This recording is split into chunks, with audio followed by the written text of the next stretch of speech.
사랑하는 여러분, 오늘 우리가 함께 묵상할 시편 99편은 하나님을 왕이신 분으로 높이며 그분의 거룩하심을 찬양하는 시편입니다. 이 시편은 이른바 왕 되신 하나님 찬양의 시편 중 하나로서 하나님이 다스리시는 통치자이심을 선포하고 동시에 그분의 거룩하심 앞에 백성이 엎드려야 할 이유를 잘 설명하고 있습니다. 그렇다면 저는 여러분들에게 질문을 하나 드리고 싶습니다. 여러분들에게 하나님은 어떠한 분이십니까? 오늘날 많은 이들이 하나님을 사랑이신 분으로만 강조하고 하나님에 대한 경외를 다소 잃어버린 것만 같습니다.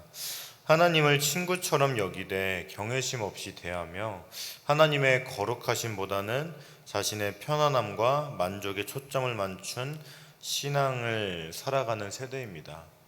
물론 하나님은 사랑이십니다. 하나님이 사랑이시라는 그 이유만으로도 우리는 하나님을 분명 찬양할 수 있을 겁니다. 하나님이 우리를 사랑한다는 사실은 어느 누가 부정할 수 없을 것이며 저 또한 하나님이 우리를 사랑하신다는 것을 100% 믿고 있습니다. 하지만 성경은 말합니다. 하나님은 사랑이심과 동시에 거룩하시며 그 거룩함은 예배와 삶의 중심에서 결코 지워질 수 없는 하나님의 본질입니다. 하나님이 사랑이라는 사실과 하나님이 거룩하다는 이 사실, 두 사실을 우리가 알았을 때 비로소 하나님께 온전한 찬양과 경배와 예배를 드릴 수 있는 겁니다. 시편 99편은 3번이나 반복해서 그는 거룩하시다 이렇게 선언하고 있습니다. 이것은 단순한 반복이 아니라 히브리어 문학에서 매우 강조하는 그러한 표현이라고 볼 수 있습니다. 이는 이사야 6장에서 천사들이 외친 거룩하다, 거룩하다, 거룩하다와 같은 영적인 절정의 고백입니다. 오늘의 말씀을 통해 우리는 하나님 나라의 통치 원리, 하나님의 성품, 그리고 백성의 마땅한 반응이 무엇인지를 깊이 묵상하며 삶과 예배를 새롭게 하기를 원합니다. 말씀의 1절은 이렇게 시작합니다. 여호와께서 다스리시니 만민이 떨 곳이요 그는 그룹 사이에 좌정하시니 땅이 흔들릴 것이로다. 아멘. 하나님께서 다스리신다고 시편 기자는 분명하게 선포합니다. 하나님은 온 세상을 다스리시는 분입니다. 다스린다는 것은 공의와 정의로 통치하고 판단하는 것을 전제하고 있습니다. 그러므로 세상 만민이 그들의 왕이신 여호와 앞에서 두려워 떨 수밖에 없는 겁니다.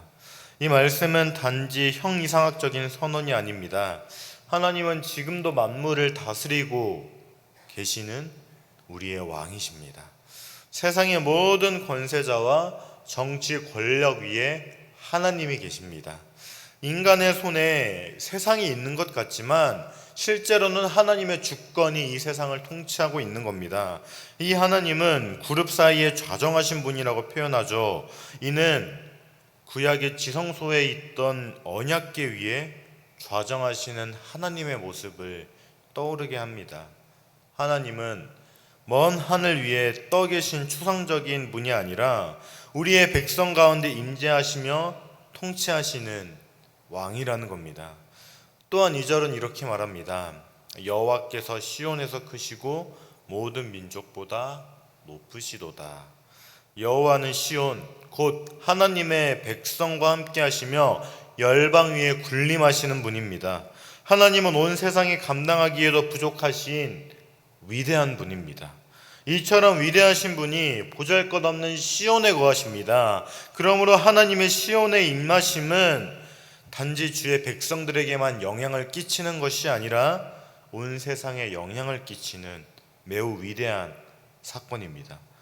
하나님이 결정만 하시면 언제는 세상에서 가장 크고 위대한 민족의 섬김을 받으실 수 있을 겁니다. 그러나 하나님은 연약한 이스라엘을 택하셔서 낮은 자들의 하나님이 되셨습니다. 그러므로 하나님이 시온에 거하는 것은 상당히 충격적이라고 볼 수 있는 겁니다. 그리고 하나님은 거룩하신 하나님입니다. 거룩은 다르고 차별되다는 뜻이겠죠. 주님은 참으로 거룩하십니다. 온 세상은 경외를 자아내는 이 낮은 자들의 하나님의 이름을 찬송해야 하는 것이 마땅한 일입니다. 이처럼 하나님의 크심과 높으심은 단지 능력의 크심을 말하는 것이 아니라 그분의 위엄과 존귀와 영광을 나타내는 겁니다. 그는 모든 민족 위에 계십니다. 그리고 4절은 하나님의 성품을 더 분명하게 밝힙니다. 왕은 공의를 사랑하신다. 주께서 공평을 견고히 세우시고 야곱에게 정의와 공의를 행하셨도다. 이렇게 말씀하고 있습니다. 하나님은 단순히 힘으로 통치하는 독재자가 아닙니다. 그는 공의를 사랑하는 분입니다. 공의라는 것은 단순한 법적 정의가 아니라 하나님께서 창조 질서에 따라 세우신 정의입니다. 하나님 나라의 질서는 불의와 타협하지 않습니다. 모든 백성을 공평하게 대하시고 약자를 억압하지 않으십니다. 여러분들은 이 공의라는 단어를 어떻게 생각하십니까? 오늘날 이 시대는 이 공의라는 단어가 상당히 왜곡되어 있으며 경시되고 있습니다. 공의는 옳고 그름과 연관되어 있는 단어입니다. 세상의 왕들은 능력을 자랑하지만 그들보다 더 큰 능력을 갖추신 여호와는 자신의 능력을 뽐내지 않고 공의와 정의로 사랑하는 것을 자랑하십니다. 여호와 하나님은 정의를 사랑하시며 공의를 견고하게 세우시는 분임에 틀림이 없는 겁니다. 하나님은 세상에 공의와 정의가 세워지도록 노력하시는 분일 뿐만이 아니라 공의와 정의로 이 세상을 다스리는 분인 겁니다.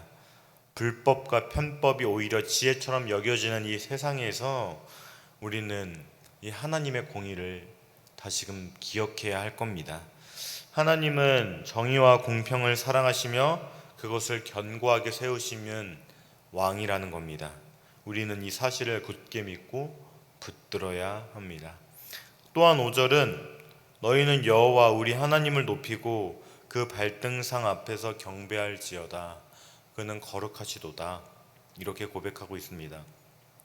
이 구절은 시편 99편의 중심 구절이라고 볼 수 있을 겁니다. 여호와를 높이라. 여호와 앞에 엎드리라. 왜 그렇습니까? 전에 말씀에 나온 것처럼 하나님은 거룩하시기 때문입니다. 하나님은 다른 어떠한 피조물과도 구별되는 존귀한 하나님입니다. 또한 발등상이란 하나님의 보좌의 낮은 곳을 의미합니다. 이는 하나님 앞에 서 있는 자들이 얼마나 낮아져야 하는지를 보여주고 있습니다. 우리는 하나님의 발 앞까지도 감히 갈 수 없는 존재들입니다. 그러나 하나님이 우리를 예배자로 부르십니다. 오늘날 예배가 나 자신이 가장 중요한 것처럼 여겨지고 있습니다. 예배의 목적이 하나님의 임재와 영광이 있지 않고 나의 기분, 나의 만족, 나의 필요에 초점이 맞춰질 때가 있습니다. 하지만 이 진정한 예배란 것은 하나님 앞에 엎드리고 하나님을 찬양하고 하나님을 경배하고 하나님을 높이는 겁니다. 이것이 참된 경외입니다. 하나님은 거룩하신 분입니다. 이 거룩한 것은 두 가지 의미가 있는데 첫째는 도덕적인 거룩함입니다. 그러나 하나님은 이 도덕적인 거룩함 뿐만이 아니라 하나님께서 창조된 모든 것과 구별된 존재, 곧 초월적이고 순결하며 완전히 다른 분이심을 의미하는 겁니다. 우리는 그 하나님의 거룩함 앞에서 경외함으로 머리를 숙이고 정결한 마음과 삶으로 예배해야 하는 겁니다. 이제 시편은 이스라엘 역사 속에서 하나님이 어떻게 응답하셨는지를 회상합니다. 6절에서 7절은 그의 제사장들 중에는 모세와 아론이 있고 그의 이름을 부르는 자들 중에는 사무엘이 있도다. 그들이 여호와께 간구함에 응답하셨도다. 여호와께서 구름 기둥 가운데서 그들에게 말씀하시니 그들은 그가 그들에게 주신 증거와 율례를 지켰도다. 이렇게 말하고 있습니다. 시편 기자는 세 명의 인물을 언급하고 있습니다. 모세, 아론, 그리고 사무엘, 이렇게 세 명입니다. 그렇다면 이들의 공통점이란 무엇일까요? 모세, 아론, 사무엘은 모두가 하나님 앞에서 중보의 역할을 감당한 사람들이었습니다.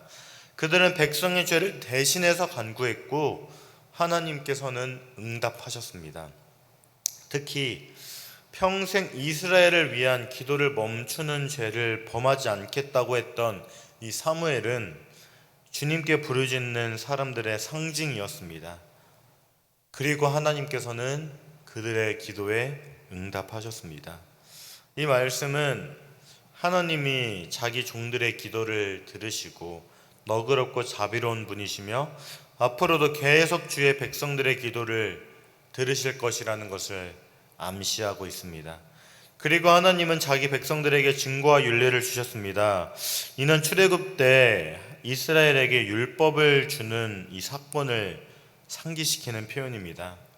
하나님은 전반적으로 그들이 율법을 준수한 만큼 그들에게 복을 주시고 기도에 응답하셨지만 그들이 율법을 범한 부분에 대해서는 그들이 행한 대로 심판하셨습니다. 그들에게 벌을 내리셨다는 것이죠. 그러나 하나님은 단순히 벌만을 내리시는 분이 아니셨습니다. 8절은 여호와 우리 하나님이여 주께서는 그들에게 응답하셨고 그들의 행한 대로 갚기는 하셨으나 그들을 용서하신 하나님이시나이다. 이렇게 말씀하고 있습니다. 이 말씀은 하나님은 거룩하신 분이지만 동시에 사랑이시며 자비로운 분이라는 것을 보여주고 있습니다. 물론 하나님은 용서하십니다. 그러나 죄의 결과를 가볍게 여기시지 않습니다. 이는 하나님의 거룩함의 표현입니다. 하나님은 죄를 미워하시며 죄는 반드시 심판하십니다. 그러나 그 가운데에서도 하나님은 우리를 사랑하시며 긍휼과 자비를 베푸시는 분이라는 겁니다. 그리고 9절은 너희는 여호와 우리 하나님을 높이고 그 성산에서 예배할지어다. 여호와 우리 하나님은 거룩하시도다. 이렇게 말씀하고 있습니다. 하나님의 사랑과 용서를 깨달으면 심지어 징계를 받은 사람이라 할지라도 주님께 감사할 수 있고 용서받은 사람은 주님을 찬양할 수 있게 되는 겁니다. 그러므로 기자는 하나님을 찬양할 수 있는 이유를 두 가지를 말하고 있습니다. 첫째는 바로 하나님은 거룩하시기 때문에, 그리고 둘째는 하나님은 우리를 사랑하시기 때문에 이렇게 말하고 있는 것이죠. 그러므로 기자는 온 세상 사람들이 이처럼 위대하시고 거룩하신 여호와를 높이고 찬양할 것을 권면하고 있습니다. 경배와 찬양이란 하나님의 통치에 승복하는 행위이며 하나님의 거룩하신 임재에 대한 적절한 반응입니다. 기자는 주님이 계신 거룩한 산 시온에 찾아가 그곳에서 주님을 예배하라고 합니다. 온 세상의 왕이신 여호와의 보좌가 시온에 있기 때문입니다. 그러므로 이 말씀은 모든 민족이 여호와께 엎드려 경배할 것이라고 분명하게 선포할 것으로 이 시편을 마치고 있습니다. 사랑하는 여러분, 이처럼 하나님은 우리의 형편만을 들어주는 분이 아닙니다. 물론 우리에게 마음의 평안과 위로를 줄 수 있겠죠. 그러나 오늘 시편 말씀은 분명하게 하나님의 거룩하심을 선포하고 있습니다. 우리는 그 거룩함 앞에 무엇 하나 자랑할 수 없으며 자신의 공로를 내세울 수 없을 겁니다. 우리는 이 거룩하신 하나님을 예배할 수밖에 없는 겁니다. 그러나 이렇게 위대하시고 거룩하신 하나님께서 우리를 사랑하십니다. 그리고 우리가 언제라도 돌아오길 기다리시며 사랑으로 우리를 보살펴 주십니다. 이렇게 거룩하신 하나님과 동시에 사랑이신 하나님을 어떻게 대하시겠습니까? 여러분들은 사랑과 공의의 하나님을 어떻게 대하시겠습니까? 우리에게 남겨진 선택지는 하나밖에 없습니다. 그저 하나님을 하나님으로 인정하고 예배하며 그 사랑에 반응하며 살아가는 겁니다. 사랑하는 여러분, 하나님을 더욱 예배하시기 바랍니다. 그리고 동시에 더욱 사랑하시기 바랍니다. 그래서 영적인 예배와 삶의 예배로 하나님께 영광 돌리는 여러분들이 되기를 주님의 이름으로 간절히 소망합니다. 이 시간 말씀을 기억하며 기도하겠습니다. 첫째, 하나님의 거룩하심을 기억하며 온 마음 다해 하나님을 예배하게 하소서. 둘째, 하나님의 사랑을 기억하며 어떤 순간에도 하나님을 선택하게 하소서. 셋째, 하나님의 공의와 정의가 이 세상에 이루어지도록 하나님 나라의 영광을 위해 헌신하게 하소서. 이러한 기도 제목으로 다 함께 기도하겠습니다.